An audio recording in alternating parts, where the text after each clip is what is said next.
ஒரு சாட்சி சொல்ல விரும்புகிறேன் என சொல்லி தனது சாட்சியத்தை, முதல் சாட்சியம், தோமாவுடைய முந்த திருவிழாவிலே முதல் சாட்சியத்தை அவர் பகிர்ந்து கொள்கிறார். மரியே வாழ்க.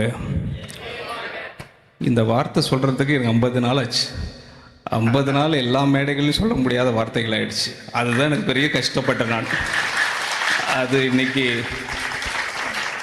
செயின்ட் தாமஸ் மவுண்டில் ஃபாதர் இன்வைட் பண்ணதை பார்த்து எனக்கு ஃபீஸ்ட் தான் இன்வைட் பண்ணார். இது சொல்லவே இல்லை. இப்போ தெரியுது நிதி அமைச்சர் எது கூப்பிட்ருக்காருன்னு.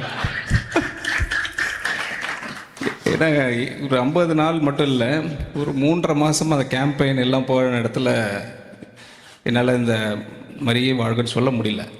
ஏன்னா வந்து ஒரு காமனான ஒரு பர்சன் ஆகிட்டோம். எல்லா இடத்துலையும் ட்ராவல் பண்ணுறோம். அதை வச்சு ஒரு வீடியோ போட்டு அதை வச்சு ட்ராவல் பண்ணி அதை வச்சு ஒரு பண்ணுவாங்கன்னு சொல்லிட்டு, சரி மனசுக்குள்ளே மாதா இருந்தால் போதும், சேசப்பா இருந்தால் போதும்னு சொல்லிட்டு அப்படியே ட்ராவல் பண்ணிட்டு இருந்தால் நான். பட் இன்றைக்கி சொல்ல பார்த்து எனக்கு ரொம்ப மகிழ்ச்சியாக இருந்துச்சு. ஏன்னா என் காலேஜில் எப்போதும் நான் ஈவெண்ட் ஆரம்பிக்க பார்த்து ஒரு அட்ரஸ் பண்ண பார்த்து அம்மா பேர் சொல்லாமல் நான் ஆரம்பித்ததே கிடையாது.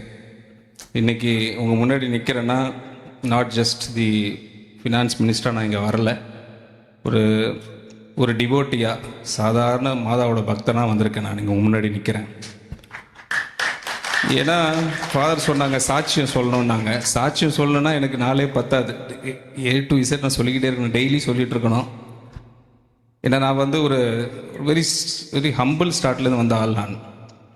அப்போல்லாம் பார்த்தீங்கன்னா ஆஸ் யூஷுவல் இங்கே இருக்கிற அடல்ட்ஸ் மாதிரி 18 இயர்ஸ் 20 இயர்ஸ் மாதிரி இப்போ வந்து வர பார்த்தா நிறைய பேர் அழகாக பைக்கில் நின்றுட்டு செல்ஃபி எடுத்துகிட்டு இருக்காங்க. ஓரமாக நின்றுட்டு அப்படியே ஒரு ஏர்போர்ட்டை பார்த்துட்ருக்குறாங்க. அது மாதிரி இருந்த ஆள் தான் நான். ஆனால் ரெகுலராக சர்ச்சுக்கு அம்மா கூப்பிட்டு போவாங்க. ஆஸ் யூஷுவல் அவங்கள நின்ன மாதிரி நானும் அங்கே நின்றுட்டு ஆள் தான். வந்தோடனே பிதா சுதன் பரிசுத்தாவின்னு சொல்லிட்டு கம்முன்னு போய்டுறது. ஈடுபாடு இல்லாத ஆளாக இருந்தேன் நான். சர்ச்சுக்கு வருவேன், ஃபாதர் பார்த்து உள்ளே போங்கன்னா உள்ளே போவேன். அப்படி இருந்த ஆள் நான். ஒரு ஸ்டேஜுக்கு அப்புறம் ஒவ்வொரு கட்டத்துலேயும் கல்யாணம் ஆச்சு. கல்யாணம் ஆன பிறகு பொறுப்புகள் வரும்னுவாங்க இல்லையா, வந்த பிறகு ஃபஸ்ட்டு டைம் ஒரு பயம் வந்துச்சு. ஃபஸ்ட்டு டைம் வாழ்க்கையில் ஒரு பயம். எனக்கு குழந்தை பிறக்க போது, யார்கிட்ட போய் நிற்கிறதுன்னு தெரில. சரி மாதாட்ட போய் நிற்போன்னு சொல்லிட்டு ஒருத்தர் சொன்னார், மாதாட்ட வேண்டிக்கான்னார். ஏன்னா எல்லாருக்கும் ஒரு ஆசையாக இருக்கும் இல்லையா, மாதாட்ட போய் வேண்டிட்டா குழந்தை நல்லா எந்த ஒரு இஷ்யூ இல்லாமல் அழகாக பிறக்கும்னு சொல்லிட்டு ஃபஸ்ட் டைம் நான் போனேன் பெசன்ட் நகர். அது வரைக்கும் பெசன்ட் நகர் தான் இருக்குது எனக்கு தெரியும், ஆனால் போனதில்லை. ஹோட்டலுக்கு போவேன், சாப்பிடுவேன், ஃப்ரெண்ட்ஸ் கூட போவேன், காலேஜ் விஷயமாக சுற்றிக்கிட்டு இருப்பேன், ஆனால் போனதில்லை. ஏன்னா அப்போ ஒரு ஏஜ் இல்லை, அப்போ வந்து அந்த இது இருக்குல்ல, திமிரு இருக்கும், போகக்கூடாது. இதெல்லாம் மாதா வச்சுருப்பாங்க, எல்லாத்துக்கும் ஒரு அடி கொடுத்தா தான் புத்தி வரும்னு சொல்லுவாங்க இல்லையா. அப்படிப்பட்ட அடி தான் எனக்கு விழுந்துச்சு. 2000 என் மகள் பிறந்த ஒரு 1.5 வருஷத்தில் as usual routine back, college work, construction அப்படின்னு சொல்லிட்டு ஆஸ் யூஷுவல் பிஸியானதுனால கோயிலுக்கு போகல. பிறந்தாச்சு, குழந்தை நல்லா இருக்கேன்னு சொல்லிட்டு அதுக்கப்புறம் போகாமல் ஜாலியாக சுற்றிக்கிட்டு இருந்தேன். அப்போது ஒரு நாள் என் மகள் வந்து ரொம்ப சிக்காயிட்டாங்க. 2001 ஒரு 1 இயர் ஓல்டு, 1 இயர் ஹார்ட்லி. என்னன்னு பார்த்தா நிமோனியான்னு சொல்லிட்டாங்க. நிமோனியா, அந்த குழந்தை நம்பிட்டு பிழைக்கவே பிழைக்காது அந்த குழந்தை. எவ்வளோ ஹாஸ்பிட்டல், சைல்ட் ட்ரஸ்ட் ஹாஸ்பிட்டல்ஸ் இருக்கும் உங்கள் பக்கத்தில், அங்கே தான் கூப்பிட்டு போய் நானே, ஃபாதர் இல்லை, டாக்டர் ஜெய்பேர் எல்லாம் வாரந்தோறும் காலம் நேரம் பார்க்காம அங்கே தான் உட்காந்துட்ருப்போம். வாந்தி எடுத்துக்கிட்டே இருப்பா, லங்ஸ் ஃபுல்லும் சளி இருக்கும், போகாது. அப்போ ஃபாதர் லாரன்ஸ் ராஜ், எங்கள் குடும்ப வக்கீல் மாதிரி குடும்ப ஃபாதர், அவர் வந்து சரி அப்பா நீ ஒரு தடவை போய் பெசன்ட் நகர் போயிட்டு வா திருப்பினார். சரி பெசன்ட் நகர் போய் மாதாவை பார்த்துட்டேன். நான் இப்போ வேண்டிகிட்டு இருக்க பார்த்து ஒருத்தங்க அப்போ தான் மாலை போட்டுட்டு இருந்தார் ஒருத்தர். அவர்கிட்ட கூப்பிட்டு கேட்டேன், என்னதுன்னு கேட்டேன். இல்லை நாங்கள் வேளாங்கண்ணிக்கு நடந்து போவோம், ஏதோ ஒரு வேண்டுதல் வச்சுட்டு வா தம்பினார். சரி இது புதுசாக இருக்குது போவோம்னு சொல்லிட்டு வேளாங்கண்ணிக்கு மாலை போட்டுட்டு வேண்டிக்கிட்டேன். சரி வந்தால் பாப்பா நல்லா ஆகிட்டா வேண்டிக்கிறேன்னு சொல்லிட்டு அங்கேருந்து நேராக சைல்ட் ட்ரஸ்ட் ஹாஸ்பிட்டல் போனேன். உடனே டாக்டர் சொன்னார், சரி கிவ் அப் பண்ணுறோம், ஒரு லாஸ்ட்டாக ஒரே ஒரு ஸ்கேன் எடுத்து பார்ப்போம்னு சொன்னார். சரி அவருக்கும் ஹோப் இல்லை, சரி ட்ரை பண்ணுவேன், என்ன டிஸ்சார்ஜ் பண்ண சொல்லிட்டார், இதுக்கு மேலே ஒன்றும் முடியாது. அப்போ போய் ஸ்கேன் எடுத்து பார்த்துட்டு வெளியே வந்து டாக்டர் சொன்னாங்க, என்னன்னு தெரியல சளி கொஞ்சம் குறையுது, வேணால் நம்ம கொஞ்சம் வெயிட் பண்ணுவோம் அப்படின்னா. எனக்கு ஒன்றும் புரியல. என்னடா இப்போ 1 ஹவருக்கு முன்னாடி தான் முடிஞ்சிடுச்சு, கூப்பிட்டு போங்கன்ட்டாங்க, இனிமேட்டு ஒன்றும் முடியாதுன்ட்டாங்கன்னு சொல்லிட்டு சரி அப்படியே கொஞ்சம் வெயிட் பண்ணால் அப்படியே சளி எல்லாம் குறைஞ்சி லங்ஸ் எல்லாம் குறைஞ்சி ஒரு 1 மந்தில் டிஸ்சார்ஜ் பண்ணி கூப்பிட்டு வந்துட்டேன். அன்னைக்கு வேண்ட ஆரம்பித்தேன் மாதாட்ட, அன்னைக்கு கோயிலுக்கு நடக்க ஆரம்பித்தேன். இன்னைக்கு வரைக்கும் வேளாங்கண்ணி கோயிலுக்கு நடந்துக்கிட்டு தான் இருக்கேன் மாதாட்ட. ஆகஸ்ட் 29 நான் அங்கே தான் இருப்பேன். மெட்ராஸ்லேருந்து நடந்திருக்கிறேன், பாண்டிச்சேரியிலேருந்து நடந்திருக்கிறேன், கோவாலேருந்து நடந்துகிட்ருக்கிறேன். கோவாலேருந்து நடந்த கதைலாம் வேறு கதை. அது ஒரு மாதம் 28 நாள் ஆகும் நடக்கிறதுக்கு.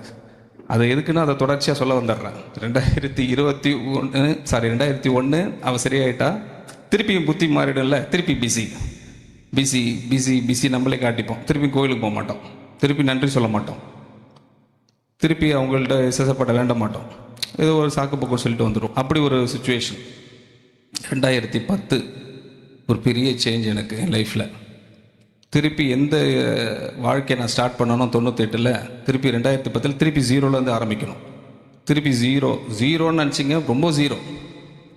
இதோட முடிஞ்சு போச்சு, வில்சன் கதை முடிஞ்சு போச்சு, ரைட் ஆஃப் பண்ணிட்டாங்க, you will be written off, இதெல்லாம் முடிஞ்சிருச்சு அப்படின்னு சொன்னாங்க. அப்போது திருப்பி அச்சரப்பாக்கம் மாதா ஒருத்தர் சொன்னார், அச்சரப்பாக்கம் இருக்காங்க, நீங்கள் அங்கே போங்க. சரி அப்படி இருந்து, ஏன்னா அந்த அந்த சைடில் வந்து போயிட்டுருக்கேன் நான், வேளாங்கண்ணிக்கு போயிட்டுருக்க பார்த்து நீங்கள் அச்சரப்பாக்கம் போயிட்டு போங்க. நான் அச்சரப்பாக்கம் போனேன். அந்த அம்மாட்ட பார்த்து ஒருத்தர் சொன்னார், பௌர்ணமி இருக்குது 29 பௌர்ணமி மாதம் வரும், நீங்கள் வந்து படுத்து வேண்டிங்கன்னார். சரி அங்கே போவோம் சொல்லிட்டு, வாழ்க்கை தான் எல்லாம் திருப்பி 0ல் தான் ஆரம்பிக்குது, ஒரே இடம் மாதா தானே சொல்லிட்டு அங்கே போய் படுத்தேன். 3-4 மாதத்தில் ஒரு 5-6 மாதம், 2010 டிசம்பர் 0ல் ஆரம்பித்த ஆள், 2011 ஜூனுக்குள்ளே ஒரு கிட்டத்தட்ட ஒரு 6-7 மாதம் நினைக்கிறேன். அதுக்குள்ளே எந்த இன்ஸ்டியூஷன் என்கிட்ட இல்லாமல் போச்சோ திருப்பி புது இன்ஸ்டியூஷன் உருவாக்கப்பட்டது. 2011 7 மாதத்தில் ஒரு புது இன்ஸ்டியூஷனை உருவாக்குறேன். அதை ஸ்டார்ட் பண்ணுறேன், அதை சக்ஸஸ்ஃபுல்லாக ரன் பண்ணிகிட்ருக்கிறேன். நிறைய பேர் கமெண்ட் அடிக்கிறாங்க, இல்லை இவரால் ஸ்ரீபெரும்புத்தூரில் அந்த இன்ஸ்டியூஷனில் அங்கே யார் படிக்க வருவா, அங்கே இருக்கிற மாணவர்கள் குவாலிட்டி என்ன, டீச்சர்ஸ் எப்படி இருப்பாங்கன்னு சொல்லிட்டு இருந்தாங்க. கடைசியாக பார்த்தா அது இன்றைக்கி அட்டானமஸ் ஆகி இன்றைக்கி டீம்டு யூனிவர்சிட்டி ஸ்டேட்டஸில் போய் நின்றுட்டுருக்கு அந்த இன்ஸ்டியூஷன். எப்படிப்பட்ட டிரான்ஸ்ஃபார்மேஷன் பார்த்தீங்கன்னா, 11ல் ஒன்றுமே இல்லை, பார்த்தா 16ல் அட்டானமஸ் டீம்டு யூனிவர்சிட்டி ஸ்டேட்டஸ் போய் நிற்குது. இது நடுவில் 2021 இவ்வளோ பிரச்சனைகள் நடுவில் நான் மாதாட போயிட்டு தான் இருந்தேன், தொடர்ச்சியாக போயிட்டுருப்பேன். 11க்கு அப்புறம் டோட்டலாக மாறிட்டேன். அப்போ என்னோட மதுரையில் திருமதி ரெமிபாய் ஜெயப்பேர் அவர்கள் வந்து என்கிட்ட ஒன்று சொன்னாங்க, ஒன்றே ஒன்று உன்கிட்ட இல்லவே இல்லைன்னாங்க. என்னம்மான்னு கேட்டேன். ஒன்றும் இல்லை உங்கள்கிட்ட, நீ கோயிலுக்கெல்லாம் போகிறீங்க. ஏன்னா அவங்க தான் என் தம்பி ஜான்சன் இருக்கார் சத்யபாமாவில், அவர் தான் நான் சொன்னார், அந்தோனியாரை இன்ட்ரடியூஸ் பண்ணி விட்டார். அது வரைக்கும் 11 வரைக்கும் எனக்கு தெரியாது. அந்தோனியார் இருக்காரு தெரியும், நட்கரன் உட்கார்ந்தது கிடையாது, நட்கரன் என்னன்னே தெரியாது. நட்கரன் சொன்னால் ஓடி போயிடுவேன். பட் அவர் போய் என்ன வாங்க வாங்க, எல்லாம் ஒரு ஆள் இருக்கணும் இல்லையா, கடவுள் ஹோலி ஸ்பிரிட் மூலமாக ஒரு ஆளை கொடுத்து அனுப்புவார் இல்லையா, அது மாதிரி கூப்பிட்டு அனுப்பிச்சார் என்ன. மதுரையில் ஒரு ஆள், என் தம்பி ஒருத்தர் செயின்ட் ஆண்டனி பாலாவாக்கம், நட்கரனில் போய் உட்கார வச்சு, நட்கரனா என்ன, நட்கரனை எப்படி நீங்கள் ப்ரே பண்ணணும் அதெல்லாம் சொன்ன பார்த்து அந்தோனியார் ரொம்ப க்ளோஸ் ஆகிட்டார். அதுக்கப்புறம் முதல் செவ்வாய்க்கிழமான அந்தோனியார்கிட்ட போய் வேண்டிக்கிறது. அப்போ என் மதுரையில் என்ன சொன்னாங்க, வில்சன் உங்கள்கிட்ட ஒன்றே ஒன்று இல்லை, எல்லாத்துலேயும் போகிறீங்க, எல்லா மாதம் அவங்களுக்கு செஞ்சுட்டு வராங்க, ஆனால் உங்கள்கிட்ட ஒன்று இல்லைன்னாங்க. என்னம்மான்னு கேட்டேன். கையில் பிடிச்சி ஒன்று கையில் கொடுத்தாங்க. என்னன்னு பார்த்தேன், இன்றைக்கி வரைக்கும் வச்சுருக்கிறேன். 11ல் கொடுத்தாங்க, ரோசரி கொடுத்தாங்க. ஒரு ரோசரி கையில் வச்சுக்கப்பான்னாங்க. இது அன்னையிலேருந்து டெய்லி ரோசரி சொல்ல ஆரம்பித்தேன். எந்த பிரச்சனையாக இருந்தாலும் சரி, எந்த மன கஷ்டமாக இருந்தாலும் சரி, எனக்கு இந்த ரோசரி சொன்ன அடுத்த நிமிஷம் நிம்மதியாக இருப்பேன், நல்லா தூங்குவேன், நல்லா ஹாப்பியாக போவேன், சந்தோஷமாக இருப்பேன். அடுத்த நிமிஷமே எனக்கு சந்தோஷம்தான். இந்த ரோசரி பழக்கம் வந்துச்சு, மாதா பழக்கம் வந்துச்சு, அப்புறம் அந்தோனியார் பழக்கம் வந்துச்சு, நட்கரணி பழக்கம் வந்துச்சு, ரோசரி பழக்கம் வந்துச்சு. திருப்பி பிரச்சனையும் தொடரும், அது வந்துக்கிட்டே தான் இருக்கும். அப்போ தான் கடவுள் டெஸ்ட் பண்ணுறாருன்னு அர்த்தம் இல்லைங்களா. உங்களுக்கு பழைய ஏற்பாடுலாம் பார்த்தீங்கன்னா, எனக்கு பழைய ஏற்பாடு ரொம்ப பிடிக்கும். கீழ்ப்படிதல், ஒபீடியன்ஸ், டிஸ்ஒபீடியன்ஸ் 2 தான் பழைய ஏற்பாட்டில் என்னை பொறுத்த வரைக்கும். ஃபாதர்ஸ்லாம் இருக்காங்க, அவங்கள வச்சுட்டுலாம் சொல்ல முடியாது. இவங்கள நான் பிஹெச்டி, நம்ம வந்து ப்ரீகேஜி தான்.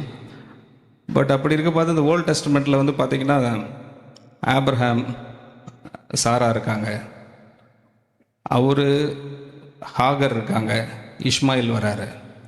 அப்போ அவர் வந்து கடவுள்கிட்ட வேண்டுறாரு, இது மாதிரி சாரா வந்து சொல்கிறாங்களே இந்த ஹாகரை வெளியே அனுப்புன்னு சொல்கிறாங்களேன்னு கடவுள்கிட்ட வேண்ட பார்த்து கடவுள் சொல்கிறாரு, உன் ஒய்ஃப் என்ன சொல்கிறாரு கேளு, அமுச்சு விடுன்றாரு. அதையும் கீழ்ப்படுகிறாரு ஆபிரகாம் கீழ்ப்படிஞ்சு ஹாகரை அமுச்சு வச்சுறாரு, போயிட்டு வாங்க வண்டி டாக்கியும் வச்சு அது மேலே குழந்தைய வச்சு கிளம்பி அமுச்சு விட்டுறாங்க. கடவுளுக்கு தெரியும், நீ முதல் கீழ்ப்படி, இந்த சுச்சுவேஷன் உங்களுக்கு கீழ்ப்படின்றாரு. அது போய் அந்த குழந்தை போய் அது உங்களுக்கு தெரியும் அந்த ஸ்டோரி. அழகாக ஒரு பெரிய நாடே ஆயிடுச்சு, இஸ்மாயில் பெரிய நாடாகிடுச்சு. அதே மாதிரி அந்த அந்த ரிலேட்டட் ஸ்டோரிஸ்லாம் நான் உள்வாங்கிப்பேன். எந்த சுச்சுவேஷனாக இருந்தாலும் கீழ்ப்படியணும், அழுவக்கூடாது, தம்பட்டை அடிக்கக்கூடாது, கீழ்ப்படியணும்னு சொல்லிட்டு அந்த ஆப்ரஹாம் ஸ்டோரியாக இருக்கட்டும், இல்லை famous story of Joachim and Susanna அந்த ஸ்டோரியாக இருக்கட்டும். சுசானா ஸ்டோரிலாம் நான் டெய்லி படிப்பேன், அது நீங்களாம் படிச்சிருப்பீங்கன்னு நம்புகிறேன்.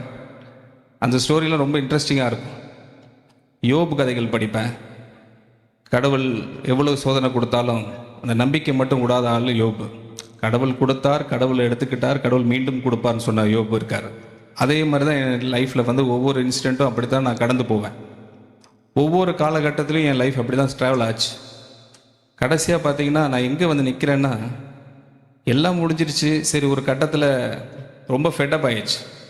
சரி, என்ன பண்ணலாம், இதுக்கு மேலே நம்மளுக்கு ஒன்றும் அச்சீவ் பண்ணுறதுக்கு ஒன்றும் இல்லைன்னு சொல்லிட்டு நம்ம ஃபாதர் மைக்கேலில் கூப்பிட்டுக்கிட்டு, செபஸ்டியன் ஃபாதர் ஒன்று இருப்பார் செயின்ட் தாமஸ் இதில் சாந்தோமில், அவரை கூப்பிட்டுக்கிட்டேன். சரி ஃபாதர், போதும், லைஃப் முடிஞ்சிருச்சு, இனிமேட்டு வேஸ்ட், எல்லாம் பார்த்தாச்சு, கடவுள் நிறைய கொடுத்துட்டார், வாங்கன்னு சொல்லிட்டு கூப்பிட்டு போனேன். எங்கே கூப்பிட்டு போனேன்னா சாந்தம் ஆர்ச் பிஷப் அவர்கிட்ட போனோம். அவர்கிட்ட போய் உட்காந்து என்னென்னு கேட்டார்.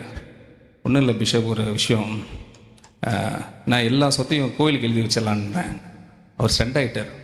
சாட்சி இவர், இன்னொருத்தர் செபஸ்டியன். என்ன ஆச்சு வில்சன், என்ன ஆச்சுன்னார். இல்லை ரொம்ப முடிஞ்சிருச்சு, இப்போ எல்லாம் பார்த்துட்டேன், சாட்டிஸ்ஃபிகேஷன் லெவல் அதிகமாகிடுச்சு, எனக்கு போதும், எல்லாம் தான் வச்சுங்க. வேண்டாம் கொஞ்சம் டைம் எடுத்து சொல்லுங்கன்னார். இல்லை வச்சுங்க, நீங்கள் இன்ட்ரெஸ்ட் இல்லைன்னா சொல்லுங்கள், நான் செங்கல்பட்டு நீதிநாதன் பிஷப்பை கொடுத்துட்றேன். இல்லை நீங்கள் ஒரு வாரத்தில் வந்துடுங்கன்னார். அதே சரி, என்னடா ஒரு ஃபாதர் உடனே வாங்கலையே, பிஷப் வாங்கலையே, சொத்தெல்லாம் கொடுத்துட்டு நம்ம பேசாமல் வேறு எங்கே போயிடலாம் சொல்லிட்டு ஒன்று இவர் கூட இவர் செபஸ்டியன் கூப்பிட்டு வெளியே வந்தானே, ஒரு வாரம் டைம் எடுத்துங்கண்ணே, இது வேண்டுங்கண்ணே. இல்லைப்பா போதும் ஃபாதர், போர் அடிக்குது, ஒரே ரொட்டீன் லைஃப் ஆகிருக்கு காலேஜ் அதுன்னு சொல்லிட்டு. திடீர்னு பார்த்தா ஒரு அழைப்பு. உங்களுக்கு தெரியும் நான் எங்கே நிற்கிறது காரணம், ஒரு அழைப்பு வருது. ஒருத்தர் அழைக்கிறாங்க, வாங்க அப்படின்றாங்க. என்னடா அது புதுசாக ஒன்று இருக்குன்னு சொல்லிட்டு நாங்கள் போகிறேன். அங்கே போனால் honourable chief minister now for us every day is a தலைவர் அவர் கூப்பிட்றாரு. கூப்பிட்டு அவர்கிட்ட நான் டிஸ்கஸ் பண்ணுறோம். என்ன பண்ணுறீங்க அப்படின்னாரு. எல்லாம் பண்ணுறேன், நான் போர் அடிச்சிச்சு நான் வாழ்க்கையில், என்ன ஒன்றும் பண்ணலான்னு. இங்கே வாங்க, பப்ளிக் லைஃப்பில் போய் நிறைய சர்வ் பண்ண வேண்டியது இருக்குது, நிறைய விஷயம் இருக்குது, உங்களுக்குன்னு ஒரு தொகுதி வச்சுருக்கேன்றார். என்னென்னு கேட்டால், ஆர்கே நகர் தொகுதிக்கு போங்கன்னார். அங்கே தான் நீடு அதிகமாக இருக்குது, தேவை அதிகமாக இருக்குது, கல்வியோட நீடு அதிகமாக இருக்குது, ஏழைகள் நிறையா இருக்காங்க, உங்களோட தேவை அங்கே தேவை இருக்குது, நீங்கள் போங்கன்னார். அப்படியாண்ணான்னு சொல்லிட்டு சரி அங்கே போனேன். அப்புறம் உங்களுக்கு தெரியும் ஹிஸ்ட்ரியெலாம் என்ன நடந்துச்சு தெரியும். ஆர்கே நகரில் ஜெயித்தோம், ஆட்சியை பிடிச்சோம், இன்றைக்கி ஃபினான்ஸ் மினிஸ்டராக நிற்கிறேன். இது என்ன சொல்கிறதுனே தெரியல. ஒரு ஆள் வேண்டான்னு சொல்லி எங்கேயோ போனால் கூட மாதா பிடிச்சி இழுத்துட்டு வந்து உட்கார வச்சிடுறாங்க. அதுதான் நான் சட்டமன்றத்தில் சொன்னேன். தலைவரை வச்சுக்கிட்டு எதிர்கட்சி தலைவர்கள் நல்லா எல்லாரை வச்சு சொன்னேன். சட்டமன்றத்திலே சொன்னேன், பழைய ஏற்பாட்டுக்கு ஒரு ஜோசப், புதிய ஏற்பாட்டுக்கு ஒரு ஜோசப், தமிழ்நாட்டுக்கு ஒரு ஜோசப்னு சொன்னேன். நான் ஏன் இதெல்லாம் உங்களுக்கு சொல்கிறேன்னா, ஒரு மனுஷனோட வாழ்க்கை எப்படி பாருங்கள், இறக்கத்தின் கடவுள்னு வாங்க நம்ம கடவுள். என் மேலே என்ன இறக்கம்னு தெரியல அவருக்கு. நானும் வேண்டாம்னு சொல்லிட்டு விட்டுட்டு போயிடலான்னு சொல்லிட்டு இப்போ பார்த்து இல்லை, மாதா பிடிச்சி கூப்பிட்றாங்க, சேசப்பா பிடிச்சி கூப்பிட்றாங்க. நம்பிக்கை துரோகத்தை பார்த்துருக்கேன் என் வாழ்க்கை அதெல்லாம் ஒரு கஷ்டம். நம்பிக்கை துரோகம், உச்சக்கட்ட நம்பிக்கை துரோகம். ஏன்னா நம்ம சிங்கிளாக இருக்கிறோம் இல்லையா, அதனால் என்ன பண்ணுவாங்க, என் சொத்தை எடுக்கிறதுக்கு நிறைய பேர் பிளான் பண்ணுவாங்க, வருவாங்க, கேட்பாங்க, நம்ம மாட்டேன்னு சொல்லுவோம். உடனே தப்பான விஷயங்கள்லாம் சொல்லுவாங்க. கஷ்டப்பட்டிருக்கோம். அதனால தான் ஒரு தடவை ஃபெட்டப் ஆகிட்டு. இதெல்லாம் யாருக்குமே தெரியாது. ஃபாதர் அசோசியேஷன் மட்டும்தான் தெரியும் நான் என்ன கஷ்டப்பட்டுருக்கேன். அதனால தான் ஃபெட்டப் ஆகி போனால் பணமும் வேண்டாம், காலேஜும் வேண்டாம், எல்லாம் எடுத்து வச்சுட்டு கொடுத்துட்டு போயிடலான்னு போயிட்டு இருந்தால இல்லை கடவுள் யார் மூலமாக, தலைவர் மூலமாக கூப்பிட்டு இங்கே வாங்க, உங்களுக்கு தேவை இருக்குது, இங்கே போங்க, நிறைய பேருக்கு செய்யணும். இப்போ என்ன ஆயிருக்கு, ஜெயிச்சோம் வந்தோம். இன்றைக்கி பார்த்தீங்கன்னா ஆர்கே நகர்லேருந்து 200 பேர் படிக்கிறாங்க நம்ம காலேஜில். 200 பேர் ஸ்டூடெண்ட்ஸ். எவ்வளோ ஏழை மாணவர்களாக இருக்காங்க, 200 பேர் படிக்கிறாங்க. நம்மளோட ஹாஸ்பிட்டல், பனிமலர் ஹாஸ்பிட்டலில் எல்லாருக்கும் இலவச சிகிச்சை போயிட்டுருக்கு. நான் மட்டும், கடவுள் மட்டும் அந்த டிசிஷன் எனக்கு இவர் மூலமாக, தலைவர் மூலமாக கொடுக்கலன்னா எனக்கு ஆர்கே நகர்னு தெரியாது, அந்த 200 பேர் மக்களும் தெரியாது, கடவுள் என்ன பிளான் வச்சுருக்காரு யாருக்கும் தெரியாது. அப்போ ஒரே விஷயம், கீழ்ப்படிதல். சுச்சுவேஷனுக்கு கீழ்ப்படிணும். அதை தான் நான் கற்றுக்கிட்டேன். எப்போ இருந்தாலும் கீழ்ப்படிணும். Faith, patience, perseverance. கீழ்ப்படிஞ்சால் போதும், கடவுளுக்கு அது போதும். அதனால் உங்கள் எல்லாருக்கும் நான் சொல்கிறது, have trust on the almighty God. நான் பெரிய ஆள் கிடையாது, நானும் சாதாரண ஆள், பாவம் பண்ண ஆள் தான். ஆனால் கடவுள்கிட்ட சரண்டர் ஆகிடுவேன். நேராக போய் ஃப்ளாட்டாக விழுந்துருவேன், மன்னிச்சிருங்கன்னு விழுந்துருவேன். அவ்வளோதான். இங்கே யாரும் புத்தி போய் சொல்லலாம் வரல, சாட்சி சொல்லணும்னு ஆசைப்பட்டேன். எங்கே இருந்தாலும் எங்கே வந்திருக்குன்னு எனக்கு தான் தெரியும், ஃபாதருக்கு தெரியும், இப்போ உங்கள் எல்லாருக்குமே தெரியும். அதனால் மீண்டும் ஒரு முறை உங்களுக்கு எல்லாருக்கும் happy feast for Saint Thomas. God bless you. Peace to you all. நன்றி, வணக்கம், தேங்க்யூ. அன்புக்கினியவர்களே, உங்கள் அனைவர் சார்பாக நம்முடைய நிதித்துறை அமைச்சர், மாண்புமிகு அமைச்சர் டாக்டர் என் மரிய வில்சன் அவர்களுக்கு நம் மனமார்ந்த வாழ்த்துக்களையும் நன்றிகளையும் நாம் தெரிவித்துக் கொள்கின்றோம்.